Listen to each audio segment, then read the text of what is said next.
on the start of our 16th day of the first month, which is first fruits, I wanted to share this video this day, at the beginning of this day, about what is unleavened bread.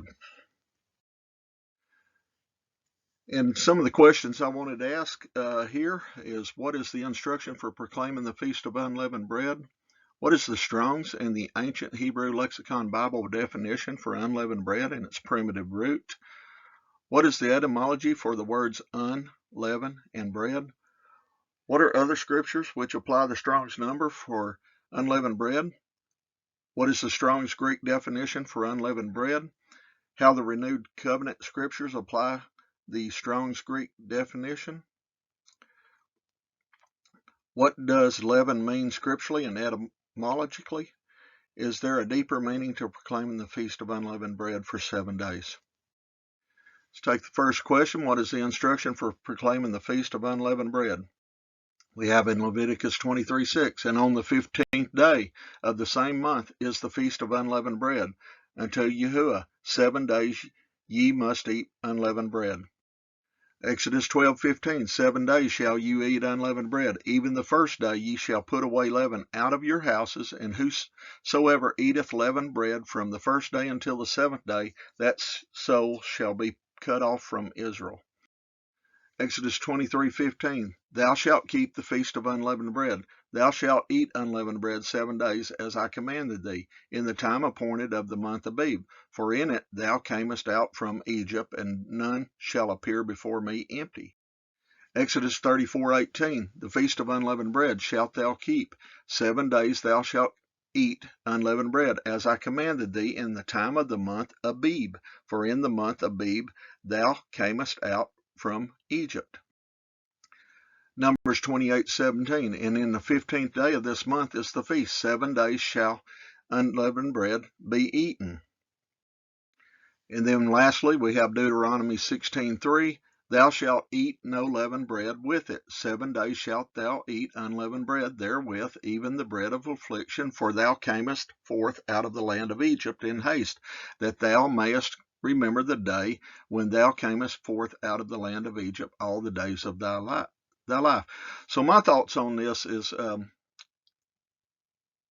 saying here is we were given the instructions, or our fathers were given the instructions back in Exodus 12 on eating unleavened bread. And part of this video, I just want to highlight the fact that when we're reading scripture in the black and white, if we dig a little bit deeper into the meaning of the words and the history of the words and such, I think we get more of a spiritual understanding of what Yahuwah was trying to get across to the people. And I think what's happened, it's gotten lost in translation over the years, and they've taken up the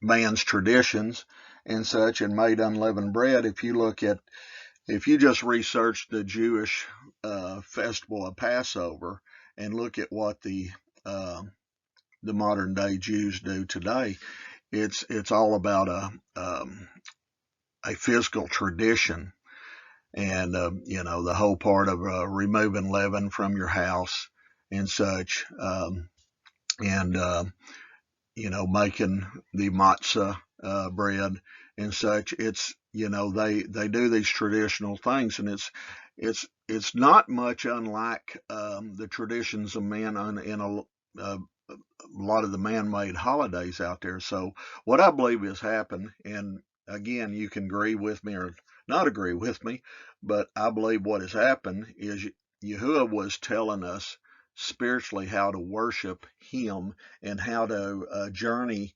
once we receive the word of Yahuwah into us. How do we journey with it? And so I think those 7 days are important. I think the unleavened bread is important to look at it in the what does it symbolically mean for us. And also it's talking about the land of Egypt. So if you go and break down Egypt all the way down to its initial primitive root, you'll see that it's talking about confinement.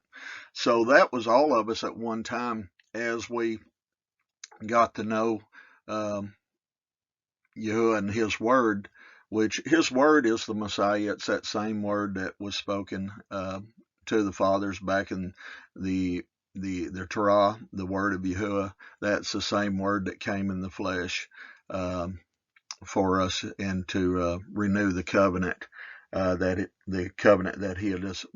covenant of promise that he had established with Abraham. So these things had gotten lost in translation, and I believe the Messiah Yahushua had to show up and renew that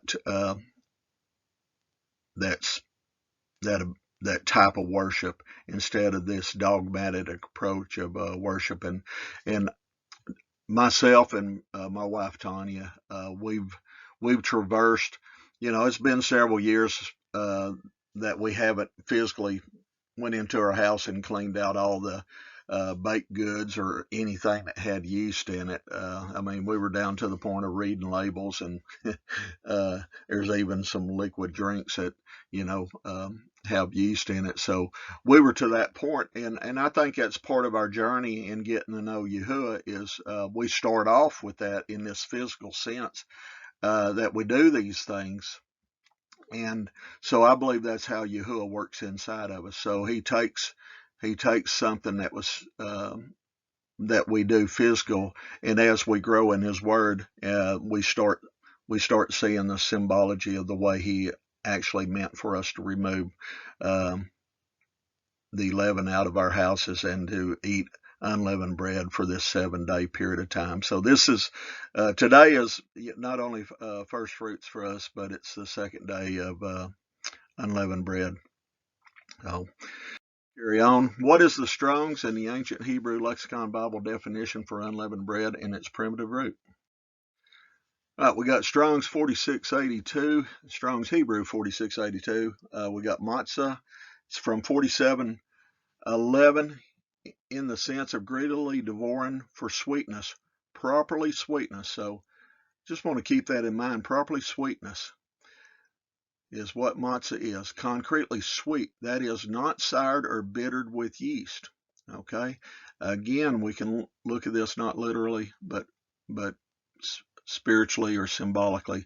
Specifically in unfermented cake or loaf, or elliptically the festival of Passover. So without saying unleavened bread, when somebody says the festival of Passover, that's what they're talking about. They're talking about a 7-day period of no leaven was to be in their food. Means unleavened bread cake without leaven. Then we look at the primitive root, matzot. It means to suck. So that's interesting. So we're going to share some verses here, and in a little bit. Here's the Ancient Hebrew Lexicon Bible definition. We got matzah here, a hard and flat bread, a cake made without leaven, as a food that can be sucked on. So keep in mind, it's not always literal food. It's as spoken in Scripture, it talks about the spiritual food. So as a food to be sucked on. So that is what I believe is Yahuwah was trying to get across to them when they ate the unleavened bread. Was he was talking about the word of that's we have at our fingertips to go from Scripture, from the first letter of Genesis all the way to the last letter of Revelation. So that's our food to be sucked on. And we look here at matzot. It says here suck. Again, to be sucked on, food to be sucked on. If we again symbolically, you think of, that's what I believe now. That's what I believe the Scriptures are. It's something for us to suck on. And when we just begin as babies, and that's what Passover is. It's the first festival, and we begin as babies. That's what we do. We suck. We're not able to chew food up and grind it with our teeth because we have no teeth, so we suck on the milk. So that's how we all start off. We start off on the milk of His Word before we get to the meat of His Word. All right, the pictograph meme. This is meme here. Means waters. Is a picture of water representing might. This is the Tzets. I believe that's how it's pronounced. Not sure. It's representing the side. So it's actually someone laying down. This is the head. This is someone laying down, kind of like they're in a lounge chair. And this is the side of them as they're laying down. Combined, these mean mighty sides. When one strengthens the sides, internal pressure is forced on the sides of the upper body. So when I saw this, when one strengthens the sides, these first two letters, which are the roots to matzah and matzahs, I got thinking about gird. We look up gird, and this is from wordnik.com, and it equals to bind tightly with a girdle, to support and strengthen. So that's that word strengthen, as with a girdle. So if we look in Exodus 12, where He's commanding them on Passover and the unleavened bread, it says here in Exodus 12:11, and thus shall you eat it with your loins girded, your shoes on your feet, and your staff in your hand, and ye shall eat it in haste. It is Yahuwah's Passover. So again, we don't literally put on a girdle around our loins on Passover, and we around here we're barefoot most of the time, so we don't put shoes on our feet, and we don't have a staff in our hand as far as literal sense. And as far as that, eating a meal, actually this Passover, I didn't actually eat a meal. I spent some time just studying what Passover was all about. So that was my way. That period of time of Passover, and that evening I spent time eating a lot of the spiritual food, and I ate that in haste. So anyway, so this is for Passover, and I just thought I saw that strengthen in the first two letters of the meme and the Zatz, the first two letters of the words we're studying here on the unleavened bread. And I just thought that was interesting, so I wanted to share that with everybody. What is the etymology for the words un, leaven, and bread? So we have a prefix of reversal, deprivation, or removal, as in unhand, undo, unbutton. Anti, facing opposite, near, in front of, before, against. You also have down here negation and reversal. And I get all this information from Etymology online. So interesting, reversal. So when we eat the unleavened bread of Yahuwah's Word, we make a reversal of what we were doing in our lives. I know personally, and also my wife of over 40 years, I've seen both of us change once we really got to know who Yahuwah was. And anyway, so we made a reversal at that time. So I think that has something to do with the unleavened bread here. Now we look at leaven. We have substance added to dough to produce fermentation. We have leaven or sourdough. I don't know if I know Tanya's had it before, but she's gotten some of this sourdough bread in a jar, and it just kind of keeps on making bread just over and over again. It just continues to rise and ferment and stuff. So that's interesting too. And also, I want everybody to think of leaven. Leaven doesn't always mean something bad. It can also mean something good. So there's so many things in scriptures where it's got a righteousness and an unrighteousness to it. So the leaven can have a righteousness to it, as the gospel. You can look at the gospel. It was compared to a mustard seed, and it grew into this well, it's basically talking about the kingdom of Yahuwah, but it's talking about that little seed, those two seeds that you're offered. You got the seed of Yahuwah or the seed of Satan. Well, if you take the seed of Yahuwah, it rises and becomes much more. It just keeps on growing and such, as it does in us as we travel in this wonderful journey we're on.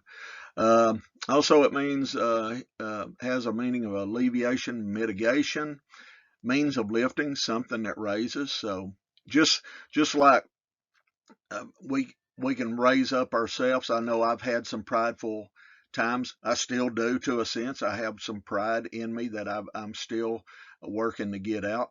But and we need to be more humble, but also in a sense, Yahuwah raises us up. So he makes us raise up. When we get into his word, he raises us up. Also, though, this pride can also raise us up. So pride always gets us in trouble. So I fight against that not on a daily basis, but pride still has somewhat of a grip on me to a certain degree. Anyway, y'all do pray for me on that, please. That's one of the things. That's one of the parts of my house. The part of the leaven I was wanting to clean out of my house is that sense. To raise here, and then I kind of boldly highlighted this chiefly with allusion to certain passages of the gospel. So, when you read the gospels, if you go through Matthew through Luke, or Matthew through John, you'll get leaven is alluded to, and we're going to share that in a bit and show where leaven is used, and it's not a literal sense. It's symbolically talking about the pride and other things of the Pharisees and of Herod and anybody that has that type of character or trait about them. The verb for leaven, excite fermentation in. Also a figurative sense, work upon by invisible or powerful influence. That's interesting. Work upon by invisible or powerful influence. So we can't physically see Satan, but if we think about what he does, he can cause this pride to come into our lives and get this pharisaical mindedness to us, where we want to push our own agendas and such. And it's I'm to the point where I'm okay when somebody differs from me, and I used to not be. It used to be a terrible trait of mine, to the point of causing a loss of relationships with others and stuff. And it's something I work on. I have became better over the years, but Satan still has some of his influence in my life, and it's something I've got to remove out of my life. If we look at bread here, a kind of food made from flour or the meal of some grain kneaded into a dough, fermented and baked. Bit, crumb, morsel, and bread. I thought of, when I saw crumb here or morsel, I thought of the story of Lazarus, where he was eating crumbs from the king's table. The extended sense, foods, sustenance in general. So sustenance in general. So it's not just literal food, it's also spiritual food, and that's round about late 12th century there. So anyway, that's what they sense with bread. What did bread mean back then? It was more than just food. It's it's what sustains us. It's spiritually. It's the word of Yahuwah. All right. What are other scriptures which apply the Strong's numbers for unleavened bread? All right. We got Joshua 5:11.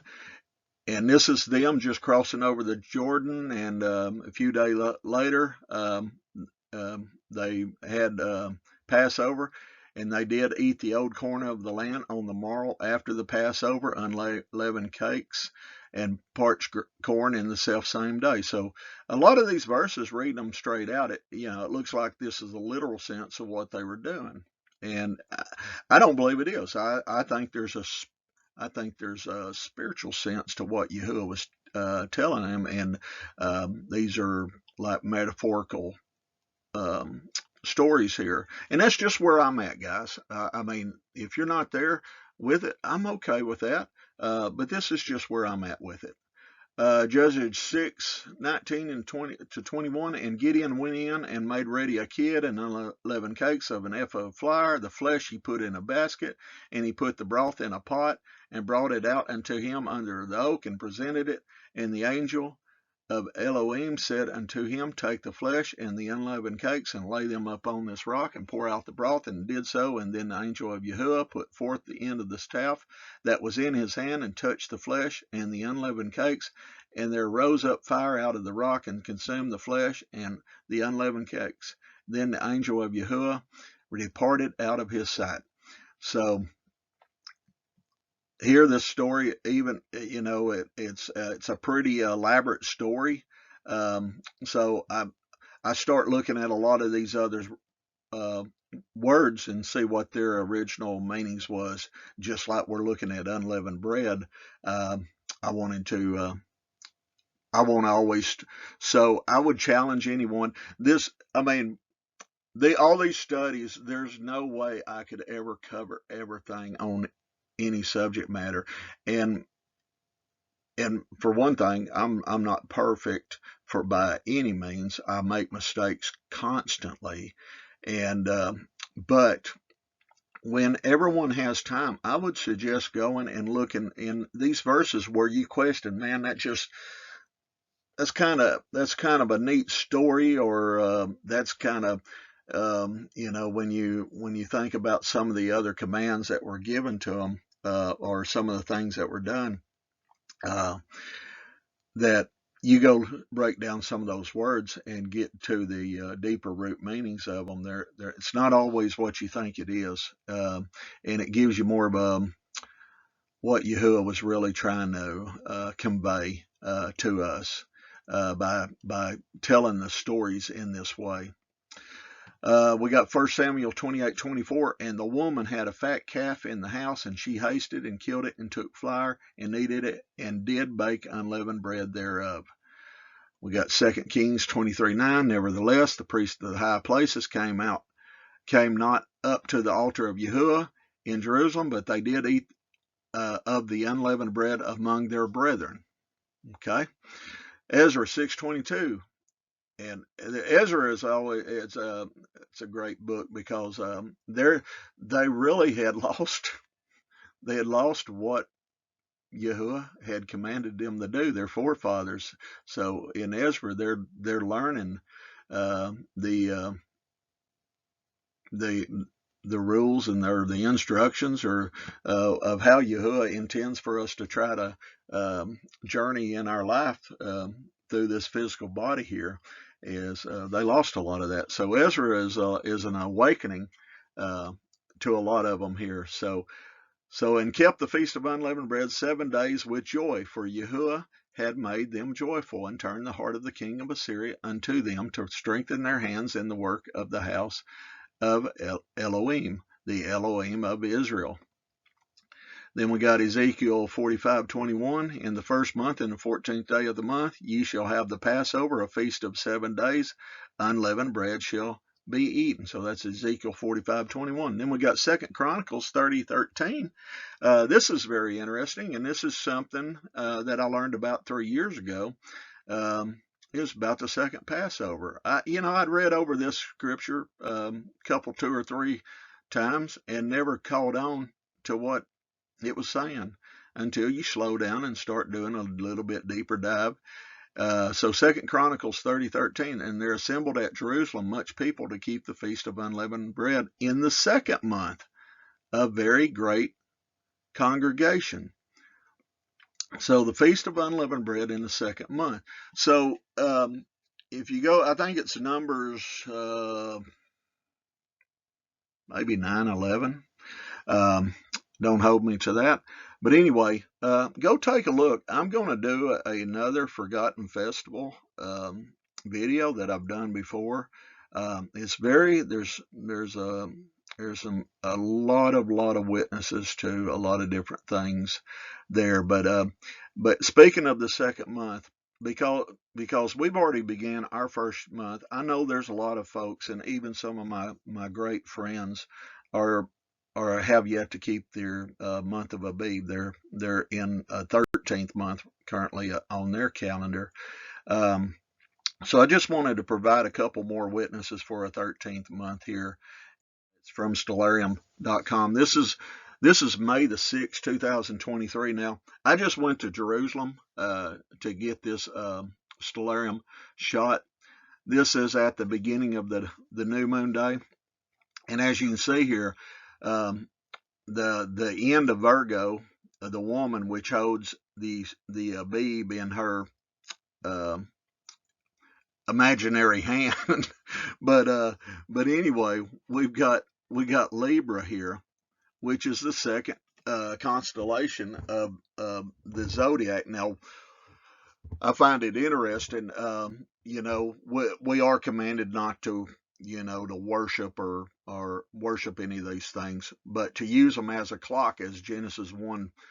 14 through 16 tells you the greater light of the day, the sun, the lesser light of the night, the moon, and then the stars. These things tell a story. They have a story to say. There's a Psalms that talks about, they have no speech, but they tell a story. So we're not dropping down. I know Tanya and I don't drop down and worship the sun or the moon or the stars. I know a lot of people that do. They put them, it's the astrology and stuff like that. Say, are you a Leo? Or I was born during their Leo stage. But anyway, but we do know that the traversion of the stars, there are particular constellations where they have given names to. But I find it interesting that on the first day of the second month, there's scales here, and then opposite it on the first month, you've got the sun in the ram. And I'm under the total belief, and I'm 100% at peace with it, that the Messiah was not killed on the first Passover, because there's 4 different Gospels that say that was he had Passover meal with his disciples on the 14th. So anyway, so I find this interesting that he was wrongly judged. He was the ram, and he was our sacrifice. He spent 3.5 years pouring out his flesh and blood to us, and then his own people cried out for his death. And if you look also at the traditions of the Jews, they knew about this second month, especially the high priest. So the high priest would have used this second Passover against the Messiah, because he knew he could get him wrongly convicted and sentenced to death by the governor of Rome, because there was this tradition. And Pilate, if you've studied Pilate, Pilate was brand new as governor, so the last thing he wanted to do is cause an uproar among the people and not go against their tradition on this second Passover. If you look at the second Passover, again, the second Passover is a second chance. It's like if you were on a journey during the first Passover and didn't get to make it, or you were unclean for some reason, then Yahuwah allowed this second Passover. So his own people, his Jewish people, came against him, and they used this second Passover against him. So that's a video that's going to be here in the near future. Yahuwah willing, that is. But anyway, I just wanted just to say this second new moon day, and we've got the sun and the moon in the sun in the Ram or Aries, and then you got the moon in the scales on the first day. So looks like um, the Ram is being judged, and I believe that's when he got judged and called out to be executed by his own people. Okay, well, we got the root word here for it's matzah. It's Hebrews Strong's number 4711. I'll read this right quick. Isaiah 66:7-14. It just kind of show you the symbolism of the language here. This is something we're not literally doing. This is symbolic language here. So before she travailed, she brought forth. Before her pain came, she was delivered of a man-child. Who was at her? I believe it was Yahuwah's assembly, Israel. Who hath heard such a thing? Who hath seen such things? Shall the earth be made to bring forth in one day? Or shall a nation be born at once? For as soon as Zion travailed, she brought forth her children. Shall I bring to the, notice children, plural, shall I bring to the birth and not cause to bring forth, saith Yahuwah? Shall I cause to bring forth and shut the womb, saith thy Elohim? Rejoice ye with Jerusalem, and be glad with her, all ye that love her. Rejoice for joy with her, all ye that mourn for her, that ye may suck and be satisfied with the breast of her consolations, that ye may milk out and be delighted with the abundance of her glory. For thus said Yahuwah, behold, I will extend peace to her like a river, and the glory of the Gentiles like a flowing stream. Then shall ye suck, ye shall be borne upon her sides, and be dandled upon her knees. As one whom his mother comforteth, so will I comfort you, and ye shall be comforted in Jerusalem. Jerusalem means the teachings of Shalom. And when you see this, your heart shall rejoice, and your bones shall flourish like an herb. And the hand of Yahuwah shall be known towards its servants, and his indignation toward his enemies. So, what a wonderful passage there. Hallelujah. What is the Strong's Greek definition for unleavened bread? We got Strong's Greek number 106, adzimos. We got here unleavened, that is figuratively uncorrupted. Interesting, uncorrupted. So to me, this is what unleavened bread is. It's coming into an uncorrupted state of relationship. And the only way you can have that relationship is with Yahuwah, is to be uncorrupted. Also, as a whole, if you look at the body of the Messiah as a whole, we all come together. We're not perfect as one, as a single person, but as we come together, each one of our gifts that's been given to us, we become uncorrupted. We become a perfect sacrifice to the Father.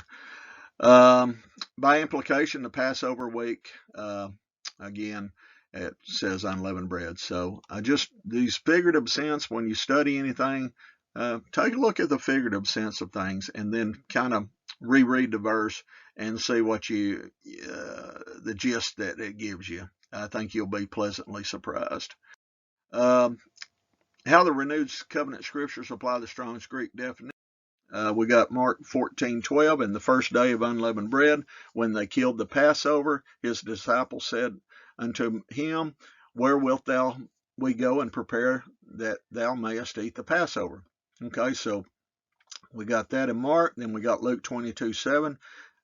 Then came the day of unleavened bread, when the Passover must be killed. Okay, then we got Acts 26. And we sailed away from Philippi after the days of unleavened bread, and came unto them to Troas in 5 days, where we abode 7 days. And then 1 Corinthians 5:7-8, purge out therefore the old leaven, that you may be a new lump, as you are unleavened. For even Mashiach, our Passover, is sacrificed for us. Therefore, let us keep the feast, not with old leaven, neither with the leaven of malice and wickedness, but with the unleavened bread of sincerity and truth.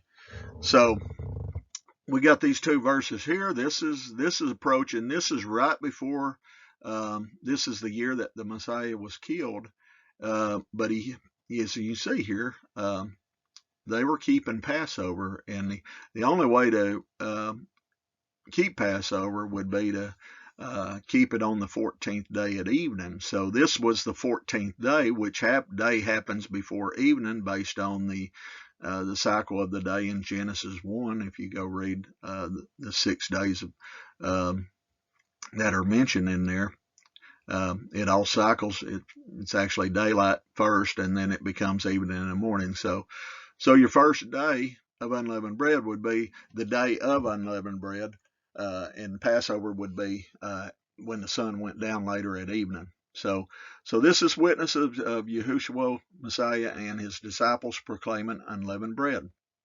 Also interesting too, there, just to get back to the Passover lamb. Notice that there was no lamb that was killed in this with them. They're saying here they killed the Passover. It don't say anything about a lamb. It just says killed the Passover. So kill, again, look at killed. Killed does not always mean what you think it is. Go look at look at what the words actually mean. It can be literal or figurative there. All right, so they proclaimed unleavened bread on the 14th day of the first month. And this one here, Acts 26, this is witnesses of Yahushua Messiah's disciples proclaiming unleavened bread after his death and resurrection. So this is a witness that says we are to continue on observing and proclaiming unleavened bread after his death and resurrection. And Paul, as you see here, Paul is witnesses of Paul proclaiming unleavened bread after Yahushua Messiah's death and resurrection, and that unleavened bread is not literally unleavened bread. So when you see unleavened bread, we need to look at the deeper spiritual sense of what Yahuwah was trying to get across to us. And this goes back to Proverbs 25 too, where it's up to Yahuwah to hide a matter, and it's up to the kings to search this matter out. What does leaven mean scripturally and etymologically? We get Strong's Greek 2219, zume. Leaven means to ferment, as if boiling up. Leaven, great description I got yesterday from my friend, boiling up. So when you boil, the metaphor to this, when you boil meat, you tenderize it and make it easier to chew up and things like that, which is not what we're supposed to do. I think we're supposed to go into his word and not try to tenderize what he was, the instructions that he was given. So I don't think we're supposed to add leaven to his word per se, as as far as the leaven being in the unrighteous portion. We got Strong's Hebrew 2557, chamates. I think that's chamates, but people laugh at me when I say chamates, but that's what I get out of it. Again, ferment, figuratively extortion. So we got ferment and figuratively extortion. So when we look at the etymology of ferment, it's figuratively anger, passion. A figurative sense of anger, passion, or commotion. That's to the 1670s, but this is circa round about the beginning of the 14th century. You get figuratively, it was considered anger or passion. Extortion, the act of extorting, the act of wresting anything from a person by force, duress, menace, authority, or any undue exercise of power, oppressive or illegal exaction. So if you go back and research the Gospels and you see where John the Baptist and the Messiah came in to the picture, you saw how the Pharisees were. They were very they were extortionists. They extorted people and and made them to where they had lost the sense of the the promise that was given to Abraham for one. Um, they had lost the truth about what was said about the Messiah, how he would come and appear to them. So they just totally, because he wasn't exactly to their dogmatic instructions, that's why they were the way they were. Extortion, you continue on, a twisting out, extorting. So I can see that as a twisting of the truth. Wrench out, wrest away, to obtain by force. So again, uh, unleavened bread goes to ferment, and then also extortion. So that's very interesting to me. We got Strong's Hebrew 2556. This is the primitive root, and it's spelt the same as the earlier word for leaven in the Hebrew. But if we look here, to be pungent, and we all know what pungent is. That is in taste, sour, that is literally fermented, or figuratively harsh. So, when milk goes bad in your refrigerator and you smell it, it's pungent. It's fermented, it's gone sour. Also, figuratively, it means to be harsh. Cruel. Look at the different ones, and I'll share some verses here that have each one of these descriptions in them. But cruel, man, died, be grieved, leavened. So we got Matthew 16:5-12. We're going to look at the Strong's Greek 22:19 here. And when his disciples were come to the other side, they had forgotten to take bread. Then Yahushua said unto them, take heed and beware of the leaven of the Pharisees and of the Sadducees. And there you go, leaven of the Pharisees and the Sadducees. So did they have a different type of bread? Literal bread? No, this was talking this symbolic leaven of the Pharisees. And they reasoned among themselves, saying, it is because we have taken no bread. Which when Yahushua perceived, he said unto them, O you of little faith, why reason you among yourselves, because ye have brought no bread? Do you not yet understand, neither remember the 5 loaves of the 5,000 and how many baskets you took up, neither the 7 loaves of the 4,000 and how many baskets you took up? How is it that ye do not understand? And I spake it not to you concerning bread, that you should beware of the leaven of the Pharisees and the Sadducees. Then understood they how that he bade them not beware of the leaven of bread, but of the doctrine of the Pharisees and of the Sadducees. So again, we've got leaven here. It's talking about the unrighteousness.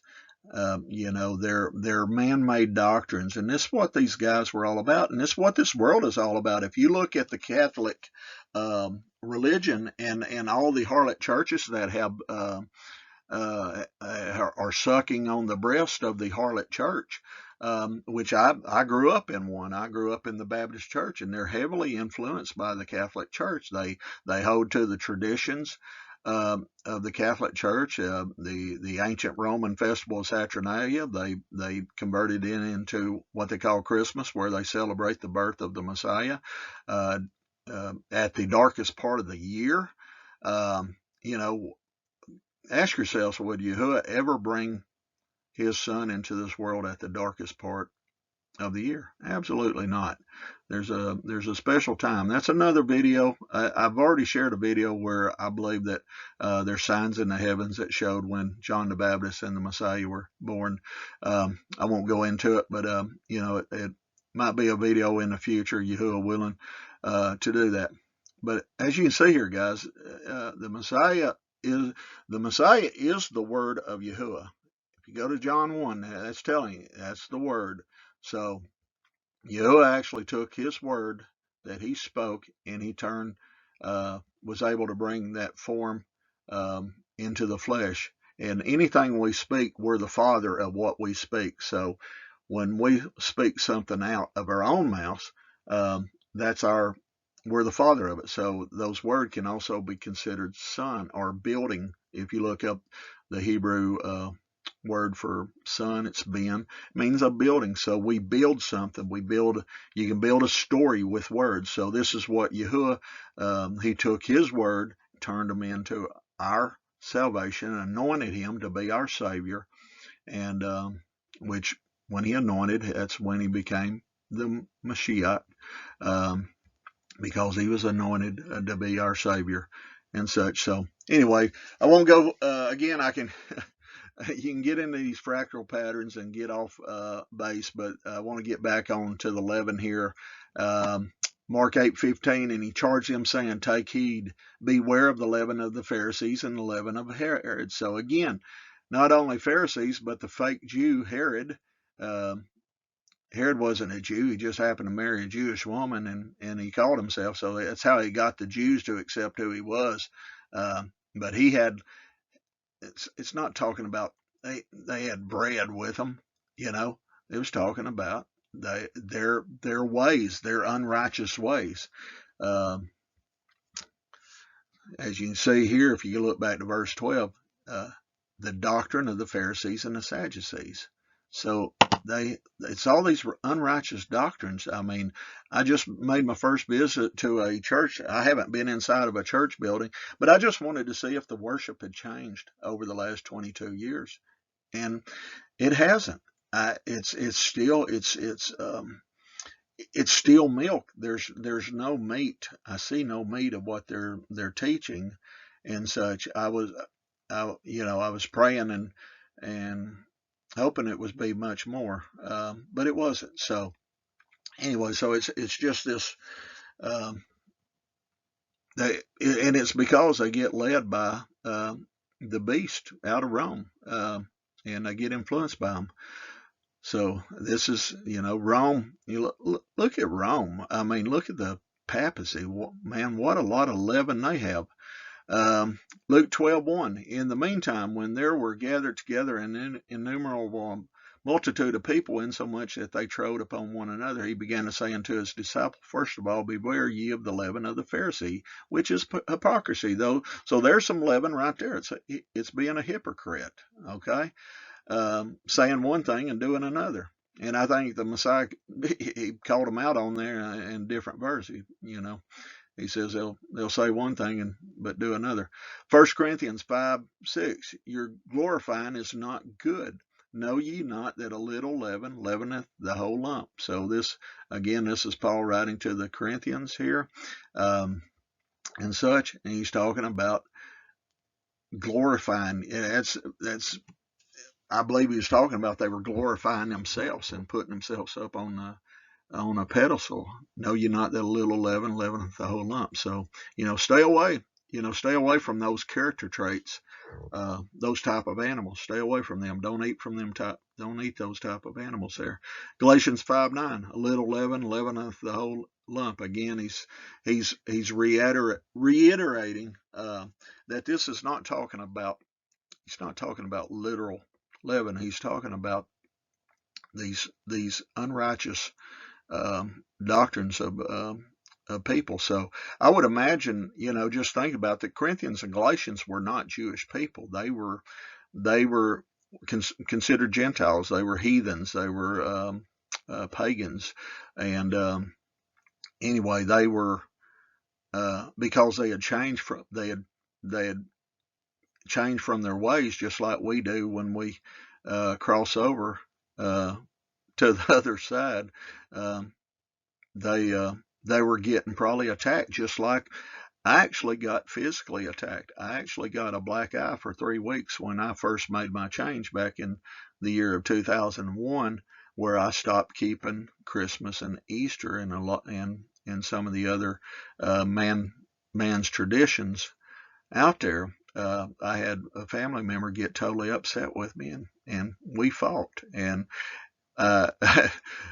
regrettably, I wasn't to a point in my spirit that I could have prevented that fight. So anyway, thankfully through Yahuwah's word that I've came a long way since then. But anyway, that's what Paul was writing to the Corinthians, Galatians here. He was telling them,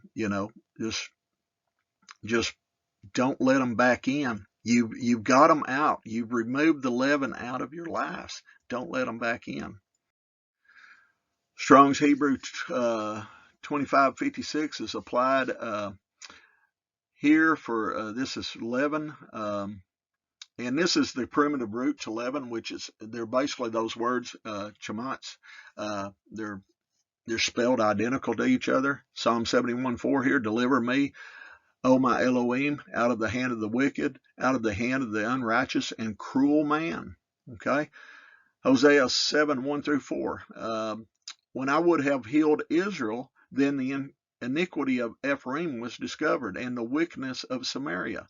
For they commit falsehood, and the thief cometh in, and the troop of robbers spoil it without. And they consider not in their hearts that I remember all their wickedness. Now their own doings have beset them about. They are before my face. They make the king glad with their wickedness, and the princes with their lies. They are all adulterers, as an oven heated by the baker, who ceases from raising after he hath kneaded the dough until it be leavened. So again, this is I don't always remember what an allegorical is versus a metaphor, but this is symbolic language. This was using something that was actual of leaven in dough to explain why these were adulterers. And adulterers, it's not talk. When we look at adulterers in Scripture, it's not talking about a physical fornication from your actual wife. It's talking about a fornication away from the word of Yahuwah with these other assemblies of religions out here that you become adulterous with. So Isaiah 63 1-6. Again, we're looking at the root word to leaven, which is chamats. Who is this that cometh from Edom with dyed garments from Bozrah? This that is glorious in his apparel, traveling in the greatness of his strength. I that speak in righteousness, mighty to save. Wherefore art thou red in thine apparel, and thy garments like him that treadeth in the wine fat? I have trodden the winepress alone, and of the people there was none with me. For I will tread them in mine anger, and trample them in my fury, and their blood shall be sprinkled upon my garments, and I will stain all my raiment. For the day of vengeance is in mine heart, and the year of my redeemed is come. And I looked, and there was none to help, and I wondered that there was none to uphold. Therefore mine own arm brought salvation unto me, and my fury it upheld me. And I will tread down the people in mine anger, and make them drunk in my fury, and I will bring down their strength to the earth. So these dyed garments, it's talking about leaven there. So again, the primitive root to leaven, which is spelled the same, but it also meant to ferment. So this is what these verses are speaking of. So it's a lot of symbolism going on there. Is there a deeper meaning to proclaiming the Feast of Unleavened Bread for 7 days? So, yeah, I got thinking about, okay, we're instructed to observe unleavened bread for 7 days. So I got thinking, could the 7 days be 7 years or 7 times, or could it even be the 7,000 years? I'm not sure, but I just wanted to give this thought, what I'm looking at, and see if somebody else might be able to come to me and add something to it. But let's take a look. Here in Deuteronomy 31:10 and 11, we're looking here at the Shemitah. I think the Shemitah instructions were given in Numbers 15, and it's basically where you serve someone for 7 years, and in that 7th year you get released from that servitude. Regrettably, I think a lot of people get Shemitah and Jubilee, the days of Jubilee, confused, and I see them totally different. I don't see where there is a release, but I see them as different releases for 2 different things. So, and Moses commanded them, saying, at the end of every 7 years, in the solemnity of the year of release, in the Feast of Tabernacles, when all Israel is come to appear before Yahuwah thy Elohim in the place which he shall choose. Thou shalt read this law before all Israel in their hearing. So I apologize, I didn't put the ancient Hebrew pictographs in there. I missed this. This one of the last slides I did, and so, but anyway, if again I look here at this, and Moses commanded them, saying, at the end of every 7 years, in the solemnity of the year of release, in the Feast of Tabernacles. So again, if we look at our journey as a people, I think there's several places where you get to a certain part of 7 years in your walk in the Word of Yahuwah, that you get a release in a figurative sense of you. It's hard for me to explain, but it's you just feel this wonderful sense of a relationship with the Father. I mean, I can tell you my true walk into the Word of Yahuwah began in 2013. And after 2013, I mean, that's, my habit of chewing tobacco for 44 years. From the time I was 8 years old, I got addicted by two uncles giving me, plugs of their tobacco. I got addicted at 8 years old at that time, and chewed until, 44 years later, into 2013. But anyway, once I started this journey, I said, I've got to clean these things out of my life. And what helped me cleanse that out of my life, I got the announcement that my oldest grandson was going to be born. And I told myself, as soon as I heard that announcement, I said, he will never see me with a chew of tobacco in my mouth. I didn't want to be a bad influence on him. I wanted to be a good influence on him. And I didn't want him to be affected as my two uncles had affected me with the dreadful tobacco habit, which is a spirit that you have to fight against and overcome. But I will say this, I never had a withdrawal during that period of time. I'd tried to quit tobacco many times before, and man, I just had these terrible withdrawal, and I even went a year at one time, but I still could not overcome it. But this time, because of my walk in the Word of Yahuwah, he gave me strength to overcome that, and I didn't even have a withdrawal, not one at all. It was a miracle to me that I didn't have that withdrawal. But since 2013, I've been trying to walk this same path and in this same journey. But there's about that 7th year that I felt this sense of, I felt connected more to the Messiah than I ever had before, and especially over the last 2 years. I mean, I'm closer to my Father above in His Word than I've ever been, and it's just so. I believe that the 7 days of unleavened bread have another sense when we see these 7 years of the Shemitah. So let's take a look at some other verses that, again, and I'm just throwing this out there. This is where I'm leaning. I'm leaning toward this understanding. So we'll look at 2 Kings 8, 1-3. Then spake Elisha unto the woman whose son he had restored to life, saying, Arise and go thou and thine household and sojourn wheresoever thou canst sojourn. For Yahuwah hath called for a famine, and it shall also come upon the land 7 years. So there's your 7 years. And the woman rose and did after the saying of the man of Elohim, and she went with her household and sojourned in the land of the Philistines 7 years. So I highlighted Philistines here, so we'll take a look at that. And it came to pass at the 7 years end that the woman returned out of the land of the Philistines, and she went forth to cry unto the king for her house and for her land. And so if you continue in context, you will see that she received everything that she asked for from the king. So I find that interesting that it was this 7-year period of time. So let's look at Staines here. It's Strong's Hebrews 6430. We look at it comes from 6429. It's partial.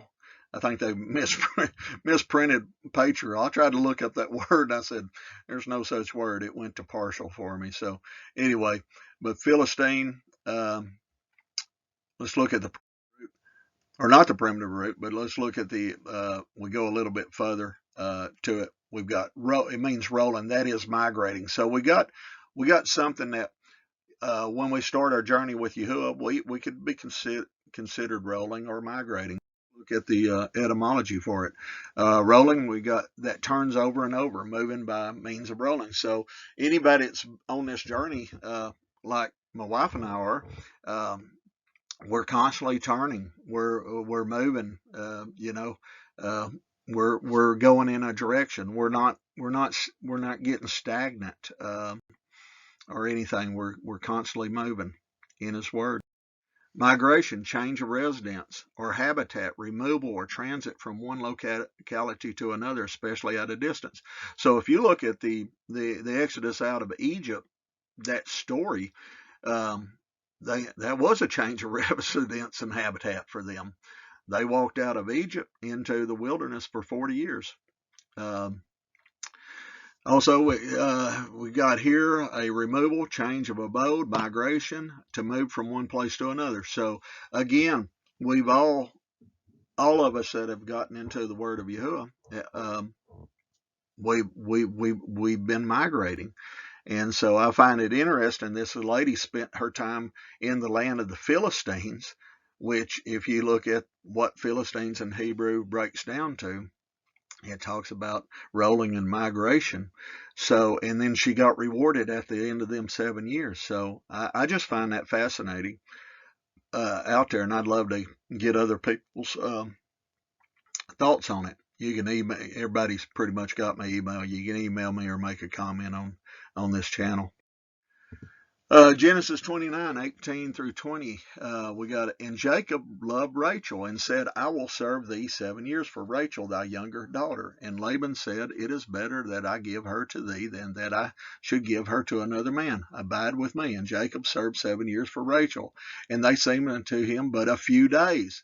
So again, those 7 years to Jacob just seemed like a few days. So maybe like the days of unleavened bread for the love he had to her. So I find this story, this has a lot of symbolism to it. So let's look at Rachel right here, and this goes back.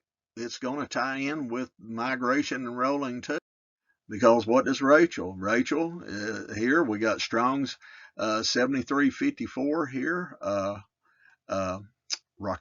Rachel. I call it. There's that Rachel. Everybody says Rachel. I say Rachel too. So to me, that's Rachel. It's not this Rachel. I can't even say that in the modern Jewish way to say that that letter, which is right here in the primitive ancient Hebrew. But Rachel, a wife of Jacob. Okay. So the root word from an unused root, spelled the same, guys. Rachel, spelled the same, identical words, meaning to journey. So there's your rolling and your migratory right there. Okay, the females being the predominant element of the flock. All right, well, who is part of the flock? Okay. Remember, we're part of Yahuwah's flock, so men and women. So Rachel was considered a woman of a flock, also as a good traveler. So she was a good traveler. She was one that she was one that could travel with you and didn't have to stop every 30 minutes to go to the bathroom. That's a good traveler in my book. But anyway, that's who Rachel was here, based on the going into the root. So Take a look at journey. Journey is a verb, mid 14th century, travel from one place to another. So again, what do we do when we come into the knowledge of Yahuwah? We travel from one place to another.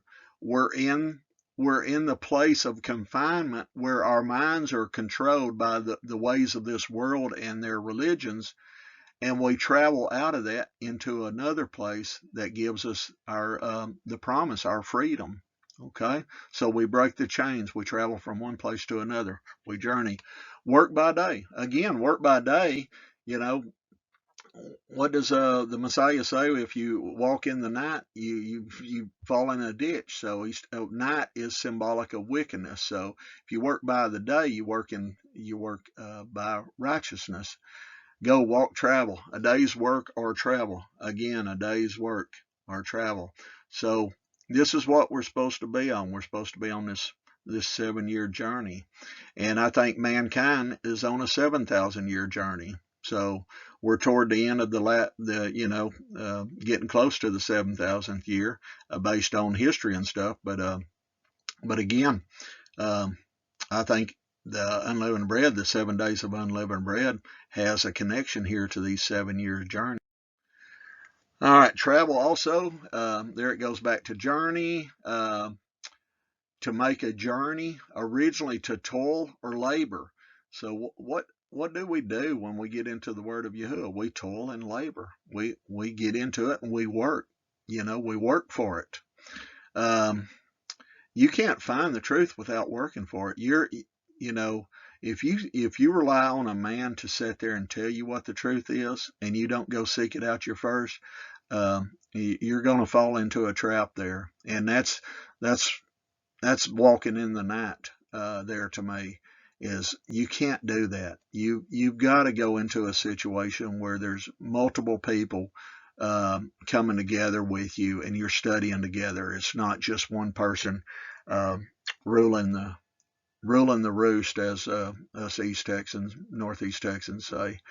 Also, it says go on a difficult journey. So yeah, this is a difficult journey, not only spiritually, but it's physically, because when you turn and get on this journey, hey, I was physically attacked, but you're also emotionally attacked by, and they'll say so many things to try to get you to come back over to their side, that are sometimes hurtful. I've strengthened in that for a long time, and I've come to the realization all I can do is pray for those people, that they will finally see the truth, as Tanya and I have seen the truth and began our journey. So they've got to get on that journey, and I pray that they get on it sooner than later, because it's so rewarding when you do. So, guys, I don't know if I've answered all the questions here to the original ones that I asked at the beginning of this video, but don't go by what I've shared here. Only go by what I shared here and go check it out for yourself. Test and prove, what I've shared. I'm on any of the links that are available. Most of my scriptures I get from eSword. I also use BibleHub.com. BibleHub.com has some great cross references, better than eSword. eSword doesn't really have a great cross reference. It kind of sort of does, but it's not as good as BibleHub.com. BibleHub.com requires internet. I love eSword because it doesn't require internet, so I can be on a plane flying somewhere, which I will never do again. But what I'm saying, I could be in an area that your phone's cellular signal's not available, and I can use my phone and still study scripture through it. So anyway, everybody have a great day. Tanya and I are celebrating the 16th day of the first month, and earlier, as I started this video, it was my symbolically my wave sheaf offering, first fruits to to my Father above. So, again, everybody have a blessed day. Let's praise Yahuwah each and every day. And everybody shalom. Peace.